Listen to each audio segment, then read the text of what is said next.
If you run a business or, you've ever actually been hired by one, you get it. Talent acquisition, it's crucial. Getting the right person in the right role, that's what drives things. Absolutely. It's the engine. But the hiring process today, it's not simple anymore, is it? Not at all. It's way beyond just gut feelings and like scanning a pile of resumes. It's all about data now. So today, we're doing a deep dive into those systems, the structures businesses use to find and bring people on board, what people call the recruitment funnel. Right. The funnel. Okay, let's unpack this. When we say funnel, what should we actually be picturing? Is it really funnel-shaped? Well, maybe think of it more like a leaky bucket sometimes. But yeah, the funnel idea works. It's the whole system, the entire journey. The whole journey. Yeah, from the very start, like someone seeing your job ad all the way through, applying, the interviews, background checks, offers, and finally, the onboarding. Okay, got it. Application, interview, onboarding, the whole shebang. Exactly. And the specifics, they vary wildly. Different businesses, different industries. Everyone's funnel looks a bit different. So why fuss about measuring it? Why the metrics? Well, because without metrics, you're basically flying blind. Every change you make to your process. Like tweaking a job ad. Yeah. Or adding an interview. Precisely. You do that and you honestly have no real idea if it helped or if it actually hurt your chances of getting good people or cost you more money. So metrics are like the headlights. They show you where you're going. That's a great way to put it. They let you make informed decisions, spot problems before they get huge, react smartly. It moves hiring from just, guesswork. To actual strategy. Exactly. Real data-driven strategy. And that's what gets you more qualified candidates, better conversion rates, and ultimately, helps the bottom line. Makes sense.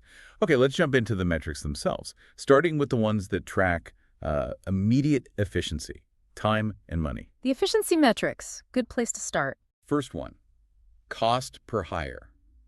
Now, okay, it sounds straightforward how much it costs to hire someone.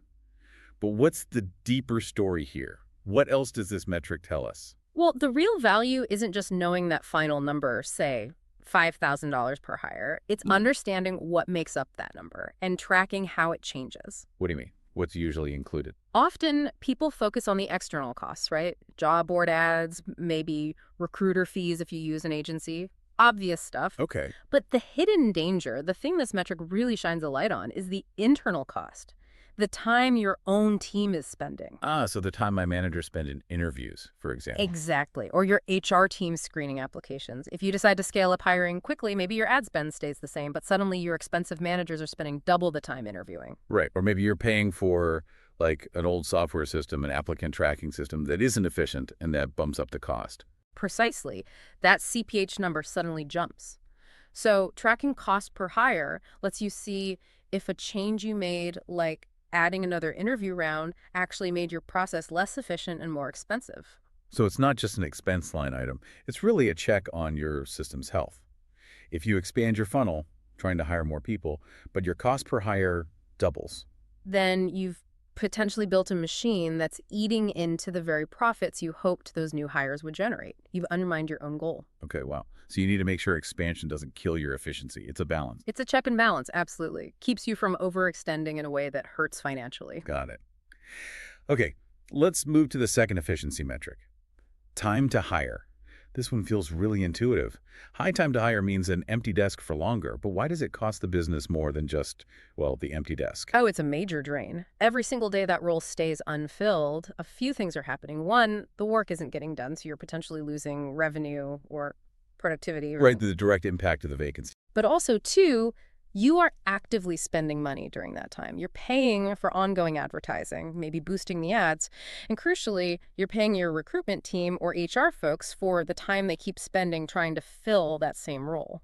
So it's a double hit. Lost profit and ongoing expenses. Exactly. So shortening that time to hire, that's an immediate fix for profit loss. You plug the leak faster. And are there industries where this is particularly critical? Absolutely. Think about sectors with really high turnover rates. Hospitality is a classic example. Like hotels or restaurants. Precisely. Imagine a hotel heading into the Christmas rush, or a beach resort gearing up for summer. They need staff, and they need them now. A long time to hire there isn't just inefficient, it could cripple their ability to operate during their busiest, most profitable periods. That makes total sense. Survival depends on speed there. It really can. Maintaining service standards, keeping the doors open sometimes, quick time to hire is vital. So if you're looking at your dashboard and that time to hire number starts creeping up or spikes, what's the likely cause? What should you investigate first? Good question. If that metric suddenly jumps, the problem is usually right at the beginning, the top of the funnel. The job posting stage. Yeah, typically it signals one of two main issues. Either the job posting itself isn't working, maybe it's poorly worded, too vague, asks for the moon. So it's not attracting the right kind of people. Exactly. Or it's attracting tons of unqualified people you have to sift through. The other possibility is you're simply advertising in the wrong places. You're not reaching the pool where the qualified talent actually hangs out. So the ad itself, or where you put the ad. Right. A high time to hire is a really strong signal that your initial outreach strategy needs a serious look. It's often flawed right at the start. Okay, that's clear. Efficiency covered. Now let's shift gears a bit. We've talked about the process, time, and cost, but what about the outcome? The people you actually hire and the health of the workforce you build. Right. Moving beyond just efficiency to the quality and sort of the cultural impact. Let's talk culture metrics. Where do we start? Let's start with turnover rate. How often people leave? Now, we have to be realistic here. Some jobs just have higher turnover, naturally. Yeah, absolutely. Think retail, fast food, some entry-level roles. That's just the nature of the beast. Acceptable turnover figures vary a lot by industry. But if your turnover is high for your specific industry, or it starts rising, that's bad news. Very bad news. It's not just the cost of replacing them, though that's significant. It's a constant drain on expertise. You lose experienced people, standards can dip, you're always retraining. It hits profits and quality. And tracking it closely. Yeah. It tells us more about the company than the people leaving, doesn't it? That is the crucial insight, yes. High turnover is almost always a symptom of deeper problems within the organization itself. Like what? Bad managers. That's a big one. The old saying, people don't leave jobs, they leave managers, often holds true. Poor management practices can definitely drive people away. Or maybe the work environment itself is tough. Could be. A difficult culture, lack of support. Or, and this connects back to the funnel, it could be an insufficient interview process. How so? Well, if the interviews didn't paint an accurate picture of the job, the day-to-day reality, the challenges, then the person accepts the offer with the wrong expectations. Ah, so they arrive, realize this isn't what I signed up for, and leave quickly. Exactly. So that high turnover rate, it's basically giving you a rough measure of employee happiness, the success of your onboarding, and whether your interview process is setting realistic expectations. It signals something needs fixing internally. Okay, so turnover rate looks inward. What about looking outward? Metric 4, diversity. In today's world, especially with tight labor markets, how do businesses use data to make sure they're being fair and representative? Diversity is, well, it's just essential now, isn't it? Especially in multicultural societies. It's not just the right thing to do, it's smart business. So how do you measure it in hiring? Businesses should really try to align their hiring with their diversity index. Diversity index, what's that? Basically, you figure out the demographic makeup of the local population where you operate using census data, for instance. You look at ethnicity, gender balance, maybe disability status. Your hiring efforts should aim to reflect that community makeup. It's about mirroring the talent pool available. Precisely.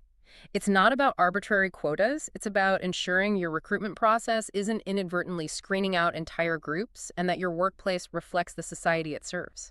And how do companies manage this data? It seems sensitive. It is, and that's where technology comes in, specifically applicant tracking systems, or ATS. Right, you mentioned ATS earlier. For someone who hasn't dealt with one, what's it actually doing with this diversity info? Think of the ATS as the digital gatekeeper and organizer for applications. It manages the whole flow.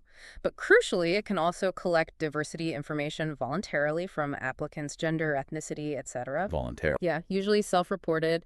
And it allows HR teams to then monitor the diversity stats at different stages of the funnel, who applied, who got interviewed, who got hired, all while keeping the individual hiring manager blind to that info during selection, usually to prevent bias. Oh, so it helps track fairness without introducing bias into individual decisions. That's the goal. It helps ensure the process itself is equitable and identifies if, say, one group is dropping out disproportionately at a certain stage. And what's the payoff for getting diversity right? You mentioned it's smart business. Huge payoff. Companies with a strong, genuine reputation for diversity and inclusion, they tend to attract more applicants per opening. Why is that? because people want to work there. Mhm. They see it as a fair, welcoming, psychologically safe place. It broadens your talent pool automatically. And that helps with retention too, presumably. Absolutely. Employees who feel valued, included, like they belong, they stick around longer. It directly combats that turnover rate problem we just talked about.